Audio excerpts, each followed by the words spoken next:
Hello everyone, welcome to my channel. And इस video में हम लोग बात करने वाले हैं कोड सेफ लॉन्ग चैलेंज 2 का एक प्रॉब्लम ज्योमेट्रिक मीन इनइक्वालिटी के बारे में। ओके, सो इसके पहले मैंने सूडो सॉर्टेड एरे का वीडियो अपलोड किया है, उसका लिंक आपको आई बटन पे दिख रहा होगा। And others and equal mean का भी मैंने अपलोड किया है, सो आप जाकर चैनल में चेकआउट ज़रूर कर लेना। ओके, सो क्वेश्चन पे मूव करने से पहले अगर आप चैनल पे नए हो तो चैनल को सब्सक्राइब करना। मैं यहाँ पे leet code, code safe and code forces की ऑलमोस्ट एवरी कॉन्टेस्ट की वीडियो अपलोड करता हूँ। ओके, सो आपके लिए बहुत बेनिफिशियल होने वाला है ये चैनल। तो चलते हैं क्वेश्चन पे। क्वेश्चन में क्या दिया हुआ कि आपके पास एक एरे ए है जो n लेंथ का है एंड उसमें सारे एलिमेंट -1 एंड 1 ही है। ओके, सो आपको क्या कह रहा है कि एरे ए को रीअरेंज करना है कुछ इस तरह की किसी भी पोजीशन पे ज्योमेट्रिक मीन नहीं हो रहा हो। सो ज्योमेट्रिक मीन क्या होता है, लाइक 3 एलिमेंट अगर मैं लिखता हूँ, ठीक है, मैं 3 ही पे आपको समझाता हूँ। 2 4 8 एक क्या है, ये एक जीपी है। जीपी क्यों है, क्योंकि कंसेक्यूटिव 2 एलिमेंट का जो कॉमन रेशियो है वो सेम है, 4/2 अगर 2 होगा, 8/4 करेंगे तो 2 होगा, तो ये सेम है। तो ये क्या होता है, अगर ये तीनों एलिमेंट जीपी में है तो सेकेंड टर्म का जो है मिड पोजीशन पे इसका जो स्क्वायर होगा वो 16 हो जाएगा एंड ये दोनों का जो मल्टीप्लिकेशन होगा वो भी 16 होगा, तो ये इक्वल होता है। ये ज्योमेट्रिक मीन कहलाता है बेसिकली। यही कह रहा है कि आपके पास ऐसा होना चाहिए कि ये ज्योमेट्रिक मीन ना हो, मीन्स वाई, अगर एक्स वाई जेड की हम बात करें तो वाई स्क्वायर जो है वो इक्वल नहीं होना चाहिए एक्स जेड का। या बेसिकली ऐसे समझो कि एक्स वाई जेड जो ये 3 नंबर कंसेक्यूटिव होंगे वो जीपी में नहीं हो। ओके, सो सबसे पहले तो ये, और इसके बाद क्या करना, अगर आप उस तरह रीअरेंज कर सकते हो तो आपको यस प्रिंट करना है, अदरवाइज आपको नो प्रिंट करना है अकॉर्डिंगली। ओके, सो ये जो क्वेश्चन है आई थिंक काफ़ी ज़्यादा ऐसा कुछ क्वेश्चन में समझाने लायक तो मुझे नहीं है। मैं आपको सॉल्यूशन पे ले चलता हूँ। एंड इसमें क्या है कि आपके पास जैसे देखो एलिमेंट -1 और 1 ही है, ठीक है। अब इसके कुछ केसेस हैं जहाँ पे ये जीपी बन सकता है। तो जीपी किस तरह बन सकता है, -1 के बाद अगर मैंने 1 दिया तो यहाँ पे -1, ठीक है। मैं 4 केसेस डायरेक्ट लिख देता हूँ जो आपको होने वाला है, ठीक है। इसको ऐसे ना लिख कर -1 ऐसे लिखते हैं, 1 और ये -1, ठीक है। एक केस हुआ, फिर ये 1 1 1, ये एक केस हुआ आपका, ये फिर 1 -1, यहाँ पे -1 और ये -1, उसके बाद ये 1, फिर ये -1 और ये 1। ये 4 केसेस है जहाँ पे जो है कंसेक्यूटिव 3 एलिमेंट जो है वो जीपी में होगा। ओके, सो इससे क्या आपको पता चलता है कि हमें इन चारों के केसेस में कंसेक्यूटिव 3 एलिमेंट जो है ये चारों की तरह नहीं लगना चाहिए। तो क्या होगा, अब मैं बनाता हूँ सीक्वेंस, सीरीज बनाता हूँ बेसिकली। क्या, अगर मैं फर्स्ट एलिमेंट को -1 रख रहा हूँ, यहाँ पे -1 और +1 बेसिकली यहाँ पे आपको मैटर नहीं करेगा। अगर मैं फर्स्ट एलिमेंट को -1 से रख रहा हूँ, मैं आपको वो भी बताऊँगा क्यों मैटर नहीं कर रहा। -1 से रख रहा हूँ तो अगला एलिमेंट जो होगा -1 के में देखो तो ये दोनों केसेस है। अगला एलिमेंट जो है वो -1 अगर रखना चाहता हूँ मैं यहाँ पे फिर से, ठीक है, तो इस केसेस में ये यहाँ पे दोनों केस में -1 नहीं होना चाहिए, तो यहाँ पे +1 हो जाएगा। -1 -1 +1, फिर एक बार आपका +1 आएगा, फिर आपका -1 आएगा, फिर आपका -1 2 बार आएगा, एक बार फिर +1, फिर से +1, फिर -1। इस तरह का जो आपका सीरीज है ये कंसिक्यूटिवली चलता रहेगा, ठीक है। और ये इनफाइनाइट तक ऐसे जा रहा होगा। इसी सीरीज को अगर आप देखो, ध्यान से देखो अगर, तो ये क्या हो रहा है कि ये 4 टर्म का रिपीटेशन हो रहा है। इस 4 टर्म को आप ऐसे लिख सकते हो, -1 को मैंने +1 से रिप्लेस किया, अब ये सेम चीज़ आएगा, फिर 2 बार +1, 2 -1। तो ये एक सीरीज जो बन रहा है, ये मैं इन चारों के हिंट से बनाया हूँ कि मुझे ये चारों के कैसे नहीं आना चाहिए। तो -1 रखा तो अगली बार -1 अगर रख रहा हूँ तो ये +1 होगा, फिर +1 होगा, फिर ये -1, ये ऑलरेडी ये फिक्स्ड होता चला जाएगा नेक्स्ट पोजीशन के लिए सारे एलिमेंट। तो ये आपका ऐसा कुछ हो रहा है, ठीक है। अब ये दोनों कैसे, मैंने इसलिए बोला था कि -1 +1 यहाँ पर मैटर नहीं करेगा। वैसे आपको ये सीरीज मैटर इसलिए कर रहा है कि ये 4 का रिपीटेशन हो रहा है। आप कहीं से भी देखो, अगर आपने ये फर्स्ट टर्म को ये छोड़ा, यहाँ से आपने शुरू किया, तो ये फिर यहाँ से 4 टर्म आगे का रिपीट हो रहा होगा। यहाँ से देखो ये 4 टर्म ऐसे रिपीट ऐसे चल रही है, नहीं तो फिर यहाँ से देखो फिर ये वाली रिपीट हो रही है, नहीं तो फिर से ये देखो ये तो इस तरह हो रहा कि आपके पास ऐसे समझ में आ रही हो कि -2 बार और +2 बार, ये जो है एक दूसरे को +2 बार को ऐसे ही लिखते हैं सिंपल, -2 बार और +2 बार, ये जो है ये हमारा जो है डिजायर्ड सीक्वेंस के रूप में जो होगा वो यूज होगा। ओके, तो हम सीरीज जो हमारा कुछ इसी तरह से बनेगा। ठीक है, तो अब हमारे पास जितने नंबर ऑफ +1 है वो -1 है, उससे मैटर कर रहा है। या तो डायरेक्ट हमको पता चल रहा है कि अगर हमारे पास दो 1 है और 2 -1 है तो हम इस तरह अरेंज कर सकते हैं। तो 4-4 के सीरीज में हम 2-2 के पेयर में यूज़ करेंगे। अगर हमारे पास 6 +1 है और 6 जो है -1 है, ठीक है, 6 +1 है और 6 -1, तो हम ऐसे ही क्योंकि हमारे पास कुछ भी जो है वो फिक्स्ड है, अब हम कैसे अरेंज करें वो हमारे पे डिपेंड करता है। तो हमने ये -1 और ये -1 4 के सीरीज में, यहाँ तक तो ठीक है। फिर हम और आगे इसको बढ़ा दिए इसी तरीके से, फिर से ये ठीक हो गया, फिर से ये ठीक हो गया। ठीक है, अगर ये एक कम होता तो यहाँ पर से ये हटा दिए होते, ये वाला पार्ट हटा देते। -1 एक और कम होता तो ये हटा दिए होते। +1 अगर एक कम होता तो यहाँ से हटा देते, एक और +1 कम होता तो यहाँ से हटा देते। तो ये बेसिकली सीरीज जो है वो इनफाइनाइटली है, और मेरे पास +6 या -6 जो भी है, तो उसके हिसाब से मैं इस सीरीज में एक पार्ट को मैं कट कर लूँगा यहाँ से, और उसी पार्ट को मैं अपना सीरीज बना दूँगा। ठीक है, अब समझना है कि क्या हो रहा है यहाँ पे। यहाँ पे हो क्या रहा है कि 2 + 1 और 2 -1 एक दूसरे को कंज्यूम कर रहा है, इस तरह हम सोच रहे हैं।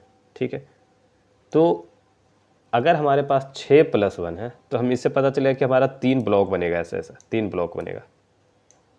और 3 ब्लॉक तो हम इससे बना सकते हैं, और इससे कितना ब्लॉक बनेगा, तो इससे भी 3 ब्लॉक बनेगा। तो ये भी पता चल गया कि 3-3 ब्लॉक बनेगा, तो ठीक है, कोई दिक्कत नहीं, 2-2 सेट हो जाएगा। अब एक केस लेते हैं, 6 + 1 है और 5 -1 है, 6 + 1 है और 5 -1 है। तो 6 + 1 कहता है कि 3 ब्लॉक बनेगा, तो हमने 3 ब्लॉक ऐसे बना दिए। ठीक है, इसको मैं डिवाइड कर देता हूँ आपके लिए, ये ऐसे ऐसे।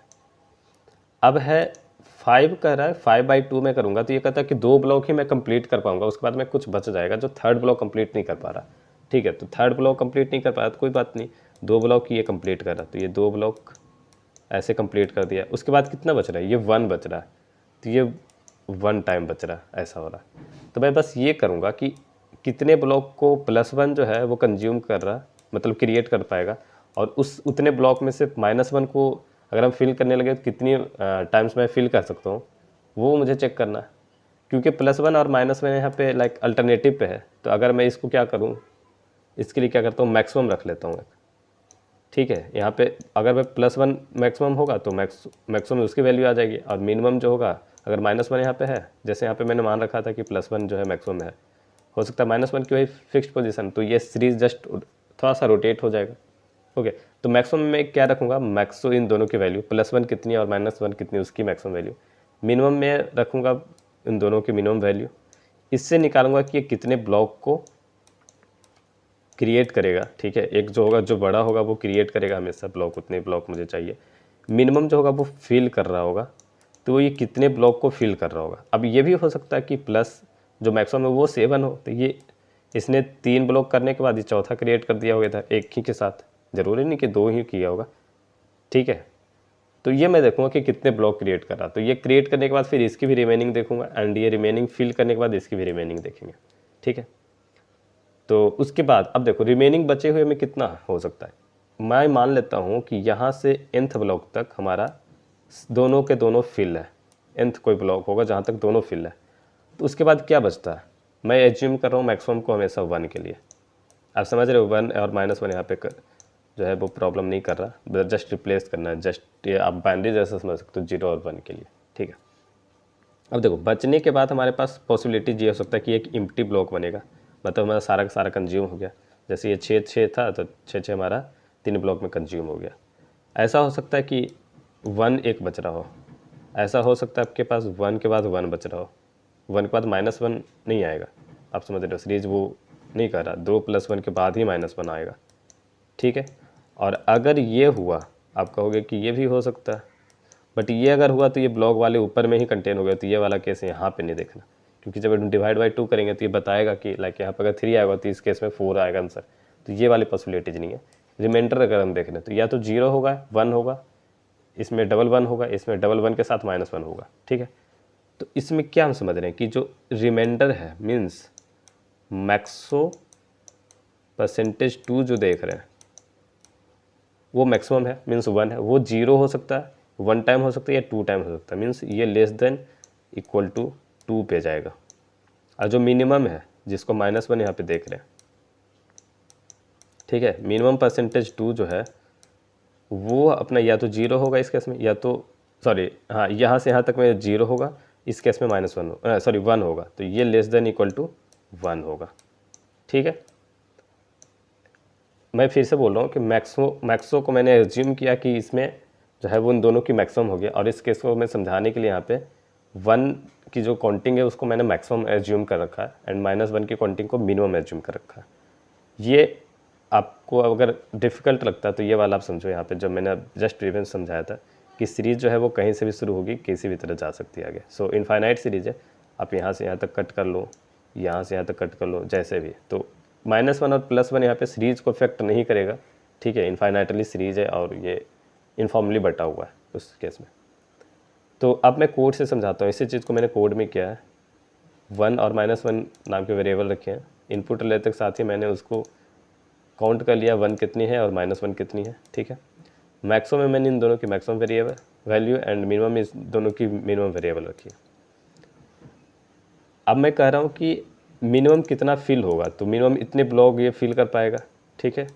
मिनिमम मैं इतना फिल कर रहा हूँ, तो अगर मैं फिल कर रहा हूँ जैसे कि एक ब्लॉक में 2 मिनिमम वैल्यू जो भी रहेगी उसकी जाएगी, तो मैं बस वो कर रहा हूँ, इतने ब्लॉक बने तो इतने फिल हो जाएंगे, डिफ equal to diff into 2।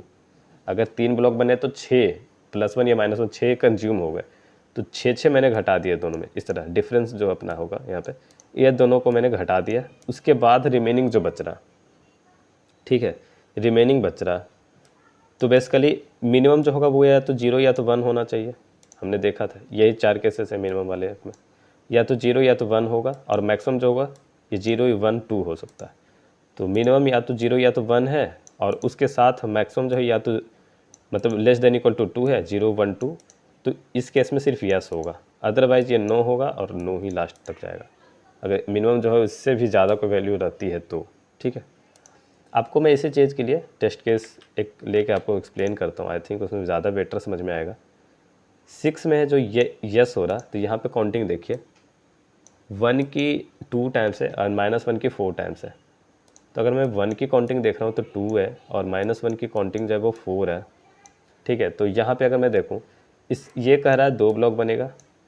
Basically ये मैंने क्या किया यहाँ पे आपको बता दूँ, डिफरेंस में मिनिमम बाई 2 किया, तो मिनिमम कह रहा है कि एक ही ब्लॉक मैं फिल कर पाऊँगा।